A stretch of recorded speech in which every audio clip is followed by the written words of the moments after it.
Sweden needs Jesus. That's why in 2020, after 16 years of praying, preparing and planning, the Clark family arrived in Sweden.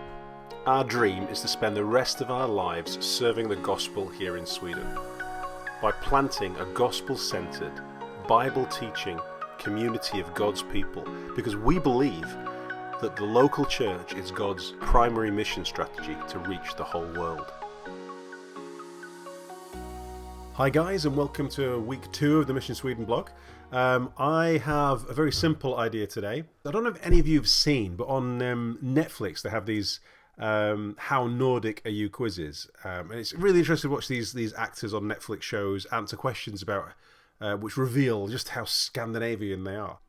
It reminded me of Paul in 1 Corinthians chapter 9 when he talks about becoming like the people he's trying to reach. So for example, he says, I have become all things to all people, so that by all possible means I might save some.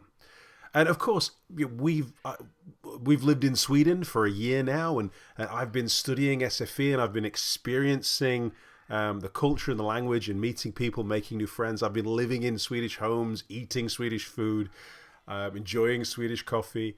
Learning a bit more about Swedish culture, and I just thought it might be fun to play that game of How Nordic Are You and see just how like Swedes I have become in the past year for the sake of winning Swedes for Christ. So let's get on with the quiz now. 10 at least. In a day, I will drink probably 4 or 5 cups of coffee. That would not be strange for me. Sometimes more. I always try to be on time. I'm not the fashionably late type.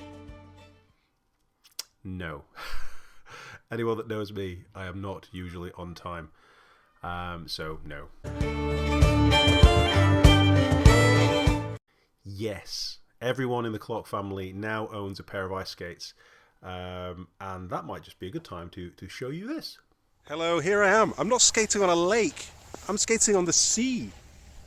I've never ever thought that would be possible, but that's one of the cool things about Sweden. Say hi to Noah. Hello. Don't forget about me. Hello. Look, Josie's actually doing it a bit. You're doing great. Oi. I spoke to you. And we absolutely love ice skating, and as you saw, we've done it today. Absolutely. I love talking to strangers. I love getting to know people. So I'm not at all Swedish in that way. But I think that's a good thing for a missionary, for a church planter in another country to not take on that thing. And I've found, actually, that while you might get some funny looks, it's not that hard to start a conversation with a Swede. They might not start a conversation with you very readily, but generally I've found that they're quite receptive. They're quite open to conversations with strangers. No. Never. No, never. I wouldn't jump in the queue. I think that's a very English thing, or it should be an English thing as well, but it's definitely a Swedish thing. Your saliva doesn't freeze. You know, I think that's the cutoff point. No. There's no such thing as bad weather, only bad clothes. If you are warm enough, you can eat out anywhere. And in Sweden, they love to do that any time of year. And we've really got into doing that, and I absolutely love it. No, absolutely not. Never. In Sweden, I would never do that because I know it's just absolutely wrong. In the UK, I may do, but even then I feel a little odd now. It's like I don't feel comfortable walking around in my shoes inside a house. Yes, absolutely. Who doesn't? That's crazy. Yeah, of course I do. That's the whole point of IKEA. No way. I don't go to the sauna. I hate the I do. saunas. I go to the sauna a lot, but never wear swimwear. No, I mean, if I have to go, I wouldn't wear it, but I would hate to go.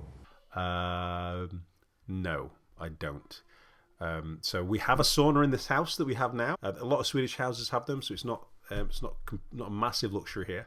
But for me, it's amazing. I really do enjoy the sauna, and I have a crazy story about my first sauna since I moved here. It wasn't in this house, it was a few months ago.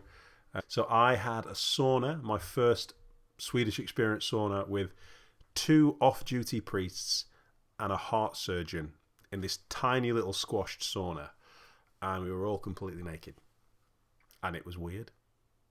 But I just got to embrace that, because that's what Swedes do. So that's what I do. But don't worry, if you come visit from the UK, I promise, if we go in the sauna, I'll wear swim shorts for you. Absolutely nay. Licorice is disgusting. It is the most vile thing I've ever put in my mouth. And in Sweden, they make it even worse. They dip it in salt. Salt licorice. Ugh. Ugh. No, can't stand the stuff. My mom is the coolest, but when I was like 10, I hated the fact that she never wanted to go into the cold water, and I always did. And now I'm not as cool anymore. I would maybe 18 to 20 at least. It's a great question. I am pretty good at this. I like jumping in the water. It's one of my favorite things to do, actually.